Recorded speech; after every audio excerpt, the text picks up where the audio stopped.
Hey, it's AW and we back today, guys. Today we're going to discuss the importance of the villain Moro and why he proves Goku still has ways to go to becoming a true universal threat.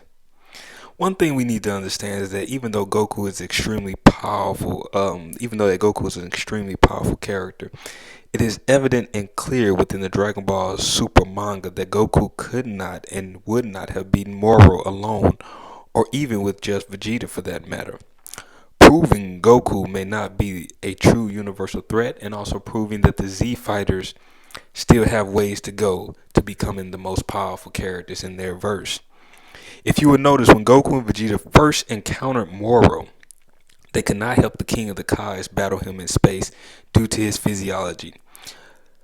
Understand that this allowed Moro, the fact that they could not engage in the battle early on with the King of the Kais, this allowed Moro to gain a tremendous amount of strength to the point that they were unable to even fuck with him when he received his copy powers.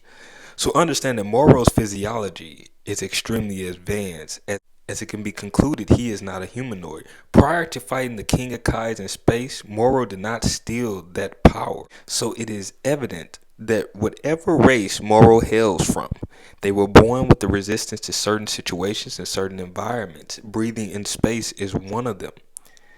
So understand this was not a copy power. This was his own ability based on his own physiology. This should be noted because most universal threats are not humanoids. Very rarely will you see a human or humanoid character of fiction reach a level of universal and especially multiversal. So understanding the difference in Goku's and Morrows physiology is key for advanced power scaling. Moro is a similar enemy to Buu in that both characters' physiology was well past that of a Saiyan. If you remember, Buu could be destroyed into multiple pieces and easily put himself back together. No Saiyan can do this. For those power scalers who do not consider the physiology of that said character, they are wishing to scale, you are fooling yourself, and then you're doing an amateur move, as most of these amateur power scales out here in Goku Tards. The physiology of a character is just as important as the five categories: physical strength, speed, durability, hacks, and energy projection. Before I begin to scale a character, I make it very important to study their physiology. Another thing to note is Morrow's regenerative ability. Moro is capable of cellular regeneration, maybe not advanced as Majin Buu, but definitely a high level regenerative ability that Goku is clearly not capable of, as he was easily able to reattach his arm after it was cut by mirrors. Saiyan physiology is similar to a human's, as when Gohan lost his arm or lost his hand to the androids back in the Trunks timeline. If you remember, back in the Trunks timeline, Gohan lost his hand. When Gohan lost his hand to the androids, he quickly understood that it would be impossible for him to surpass Android 17 and Android 18. Now, for those who don't understand, if you didn't understand the Android saga, Gohan was still fighting the androids on Earth, and so was Trunks. He was training Trunks. Gohan realized, and he sacrificed himself so that Trunks can go through to the timeline, can go to the future and get help. The reason he did this is because Gohan understood that he was not going to be able to surpass Android 17 or Android 18 with the loss of his hand. Understand that he had surpassed in Goku's timeline, the timeline that Trunks traveled to. He did surpass them. But in this timeline, due to him losing his hand, he was not going to surpass Android 17 or 18. Gohan died in Trunks' timeline not because he couldn't get stronger. It was because Gohan had lost his hand and it weakened him. When a human or humanoid loses a limb, it's not like our senses. Our other arm doesn't become stronger until we train it. As humans, we become weaker when we lose a limb. It is very important, it is very important that we understand this. Every important technique that Gohan has ever used, the Maseko, the Kamehameha way, even his very fighting style itself requires more than one hand.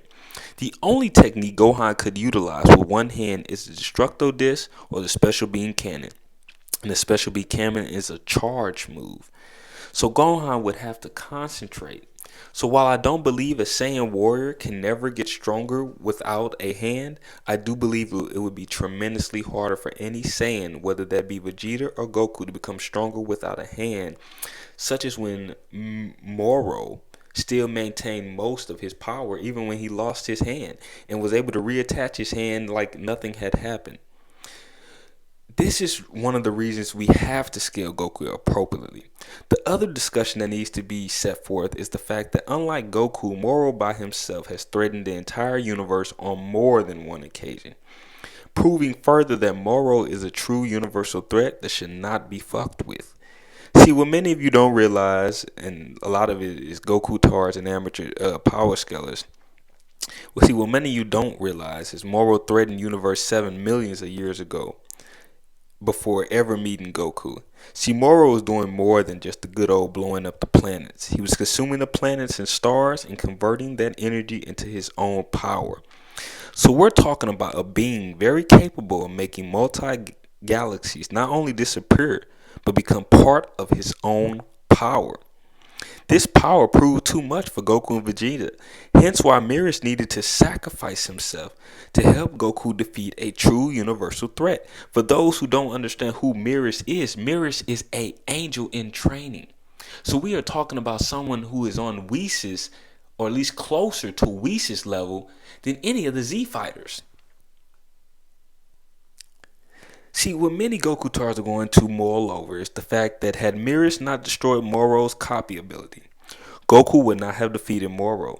What many scalers fail to realize or acknowledge is that Goku has never defeated a true universal threat by himself. He's never done it. Had Mirrors not destroyed Moro's copy power, because Moro had the ability to copy abilities. Even if Goku and Vegeta had fused, they still would have lost, as Moro had copied Vegeta's fission power, rendering the good old fusion useless. So understand, guys, that certain hacks abilities will defeat Goku. There are many hacks abilities that would give Goku many problems from different characters in different works of fiction. Even the Hulk has a hacks ability that Goku would not be able to overcome. And I've stated this multiple times, but a lot of Goku Tars are going to pull all this nonsense and non-canonized feats that don't mean anything other than Goku would still lose. For those Goku Tars and amateur power skills that love to challenge my videos, understand that your opinion on this channel means nothing to me unless you have canonical feats from Dragon Ball to disprove my argument. Understanding the physiology of the Saiyans and understanding that Goku does not have many hacks that can compete with other characters of other verses proves that Goku has many ways to go to being a true universal threat. At the end of the day, characters with greater hacks abilities will always trump headcanon and Goku tardation. And understanding that characters with greater hacks abilities will be able and can defeat Goku. There are many characters with greater hacks abilities that can defeat Goku. In my opinion, I can't see Goku defeating Yhwach. I can't see Goku defeating Yhwach in Bleach. And his hacks ability is dominant. So please, Goku Tards, stop it. Just stop it. You're embarrassing yourself. When you get on here in my comment section, you comment on my videos, you see I use canonized feats, you see I use chapters from the manga, and you try to tell me that what I'm saying is wrong. You're embarrassing yourself. Stop it. All of you, some of you are veteran scalers, and some of you know what you're talking about. But of course, you're gonna have those amateur and Goku tards who love to scale Goku past the canonical backing that Toriyama, a lot of the Goku Tars would love to overlook certain things that Toriyama has placed within Dragon Ball verse and put their own spin on it. Why are you attempting to put your own scaling or your own spin and not use the canonical backings that the writer has presented? You're not the writer, Goku Tards, amateur power scalers. Accept that. Accept that Sorbet defeated Goku. Accept that. And move on and scale him appropriately. And this is AW, and I'm out.